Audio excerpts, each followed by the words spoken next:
VK Mishra present. हमारे channel पर बने रहने के लिए हमारे चैनल को लाल बटन दबा करके सब्सक्राइब करें और साथ में बेल आइकन घंटी दबाएं। ध्यायेत् नित्यं महेशं रजतगिरिनिभं चारुचन्द्रावतंसं रत्नाकल्पोज्ज्वलांगं परशुमृगवरा भीतिहस्तं प्रसन्नं पद्मासीनं समन्तात् अस्तुतमर्गणैर्व्याघ्रकृतिं वसानं विश्वाद्यं विश्वबीजं निखिलभयहरं पंचवक्त्रं त्रिनेत्रम्। ओम नमः शिवाय। जय श्री राधे कृष्ण। आप सभी का हमारे YouTube चैनल पे बहुत बहुत स्वागत है।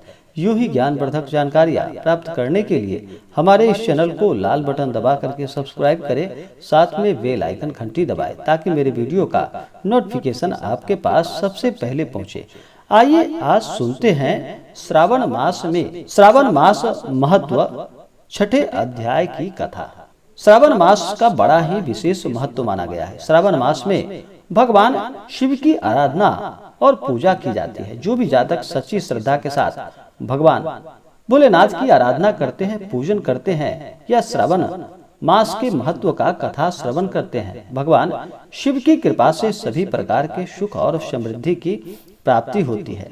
आइए सुनते हैं श्रावण मास महात्म्य छठे अध्याय की कथा। तो बोलिए प्रेम से भगवान भोलेनाथ की जय, माता पार्वती की जय। सनत कुमार बोले कि हे भगवान, मैंने रविवार का हर्षकारक महात्म सुन लिया।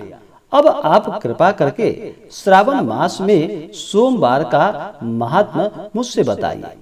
ईश्वर बोले कि हे सनत कुमार, सूर्य मेरा नेत्र है, उसका महात्म्य इतना श्रेष्ठ है, तो फिर उमा सहित मेरे नाम वाले उस सोमवार का क्या कहना। उसका जो महात्म्य मेरे लिए वर्णन के योग्य है उसे मैं आपसे कहता हूँ। सोम चंद्रमा का नाम है और यह ब्राह्मणों का राजा है। यज्ञों का साधन भी सोम है। उस सोम के नाम के कारणों को आप सावधान होकर मुझसे सुनिए, क्योंकि यह वार मेरे लिए स्वरूप है, अतः इसे सोम कहा गया है। इसलिए यह समस्त राज्य का प्रदाता तथा श्रेष्ठ है। व्रत करने वाले को यह संपूर्ण राज्य का फल देने वाला होता है। हे विप्र, उसकी विधि सुनिए, मैं आपको विस्तार पूर्वक बताता हूँ। 12 महीनों में सोमवार व्रत अत्यंत श्रेष्ठ है। उन मासों में यदि सोमवार व्रत करने में असमर्थ हो तो श्रावण मास में इसे अवश्य करना चाहिए। इस मास में इस व्रत को करने से मनुष्य वर्ष भर के लिए व्रत का फल प्राप्त करता है। श्रावण मास में शुक्ल पक्ष के प्रथम सोमवार को यह संकल्प करे कि मैं विधिवत इस व्रत को करूंगा, शिव जी मुझ पर प्रसन्न हो। इस प्रकार चारों सोमवार के दिन, और यदि 5 हो जाए उसमें भी प्रातः काल यह संकल्प करे और रात्रि में भगवान शिव जी की पूजा करे। 16 उपचारों से सायकाल में भी भगवान शिव जी की पूजा करे और एकाग्रचित्त होकर इस दिव्य कथा को श्रवण करे। हे सनत कुमार, इस सोमवार की कही जाने वाली विधि को अब मुझसे सुनिए। श्रावण मास के प्रथम सोमवार को इस श्रेष्ठ व्रत को प्रारंभ करे। मनुष्य को चाहिए कि अच्छी तरह स्नान करके पवित्र होकर श्वेत वस्त्र धारण करे और काम, क्रोध, अहंकार, द्वेष, निंदा आदि का त्याग कर दे। मालती, मल्लिका आदि श्वेत पुष्पों को लाए। इसके अतिरिक्त अन्य विविध पुष्पों से तथा अभिष्ट पूजनोपचारों के द्वारा त्रयंबकम इस मूल मंत्र से भगवान शिव जी की पूजा करे। उसके बाद कहे कि मैं शव, भावनाश, महादेव, उग्र, उग्रनाथ, भाव, शशि मौली, रुद्र, नीलकंठ, शिव तथा भवहारी का ध्यान करता हूँ। इस प्रकार अपने विभाव के अनुसार मनोहर उपचारों से देवेश भगवान शिव का विधिवत पूजन करे। जो इस व्रत को करता है उसके पुण्य फल को सुनिए। जो लोग सोमवार के दिन पार्वती सहित शिव की पूजा करते हैं वे पुनरावृत्ति से रहित अक्षय लोक प्राप्त करते हैं। हे सनत कुमार, इस मास में नक्त व्रत से जो पुण्य प्राप्त होता है उसे मैं संक्षेप में कहता हूँ। देवताओं तथा दानवों से भी अवैध 7 जन्मों का अर्जित पाप नक्त भोजन से नष्ट हो जाता है, इसमें संदेह नहीं करना चाहिए। अथवा इस अत्युत्तम व्रत को उपवास पूर्वक करे। इसे करने से पुत्र की इच्छा रखने वाला मनुष्य पुत्र को प्राप्त करता है और धन चाहने वाला धन को प्राप्त करता है। वह जिस जिस अभिष्ट की कामना करता है उसे पा जाता है। इस लोक में दीर्घकालीन वांछित सुखोपभोग कर अंत में श्रेष्ठ विमान पर आरूढ़ होकर वह रुद्रलोक में प्रतिष्ठा प्राप्त करता है। चित्त चंचल है, धन चंचल है और जीवन भी चंचल है, ऐसा समझकर प्रयत्न पूर्वक व्रत का उद्यापन करना चाहिए। चांदी के वृषभ पर विराजमान स्वर्ण निर्मित शिव तथा पार्वती जी की प्रतिमा अपने सामर्थ्य के अनुसार बनानी चाहिए। इसमें धन की कृपणता नहीं करनी चाहिए। उसके बाद एक दिव्य तथा शुभ लिंग तो भद्र मंडल बनाए तथा उसमें 2 श्वेत वस्त्रों से युक्त एक घट स्थापित करे।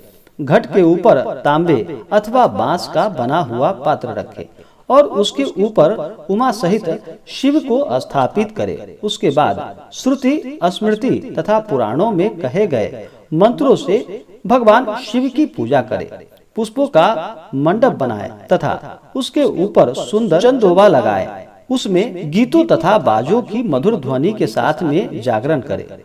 उसके बाद बुद्धिमान मनुष्य अपने गृह सूत्र में निर्दिष्ट विधान के अनुसार अग्नि स्थापना करे और फिर शव आदि 11 श्रेष्ठ नामों से पलाश की समिधाओं से 108 बार आहुति प्रदान करे। यह व्रीहि, तिल आदि की आहुतियां अप्यायश्व इस मंत्र से दे और बिल्वपत्रों की आहुति त्रयंबकम अथवा सरक्षर मंत्र ओम नमः शिवाय इस मंत्र से प्रदान करे। उसके बाद सृष्टिकृत होम करके पूर्णाहुति देकर आचार्य का पूजन करे और बाद में उन्हें गौ प्रदान करे। उसके बाद 11 श्रेष्ठ ब्राह्मणों को भोजन करवाएं तथा उन्हें वंश पात्र सहित 11 घाट प्रदान करे। इसके बाद पूजित देवता को तथा देवता को अर्पित सभी सामग्री आचार्य को दे और तत्पश्चात प्रार्थना करे कि मेरा व्रत परिपूर्ण हो और शिव जी मुझ पर प्रसन्न हो। उसके बाद बंधुओं के साथ हर्ष पूर्वक भोजन करे। इसी विधान से जो मनुष्य इस व्रत को करता है वह जिस जिस अभिलाषित वस्तु की कामना करता है उसे प्राप्त कर लेता है और अंत में शिव लोक को प्राप्त होकर उस लोक में पूजित होकर हे सनत कुमार, सर्वप्रथम श्री कृष्ण ने इस मंगलकारी सोमवार व्रत को किया था। श्रेष्ठ आश्मिक तथा धर्मपरायण राजाओं ने भी इस व्रत को किया था। जो इस व्रत का नित्य श्रवण करता है वह भी उस व्रत के करने का फल प्राप्त करता है। इस प्रकार श्री स्कंद पुराण के अंतर्गत ईश्वर सनत कुमार संवाद में श्रावण मास महात्म्य में सोमवार व्रत कथन नामक 6ठा अध्याय पूर्ण हुआ। तो बोलिए प्रेम से भगवान भोलेनाथ की जय, माता पार्वती की जय। ऐसे ही ज्ञानवर्धक जानकारियाँ प्राप्ति के लिए हमारे इस चैनल को लाल बटन दबा करके सब्सक्राइब करें, साथ में बेल आइकन घंटी दबाएं ताकि मेरे वीडियो का नोटिफिकेशन आपके पास सबसे पहले पहुंचे। वीडियो को लाइक और अपने मित्रों तथा दोस्तों के साथ शेयर करें। सुखी रहें और स्वस्थ रहें। जय श्री राधे कृष्ण। धन्यवाद। आप सभी भक्तों के ऊपर भगवान भोलेनाथ और माता पार्वती का कृपा सदैव बना रहे।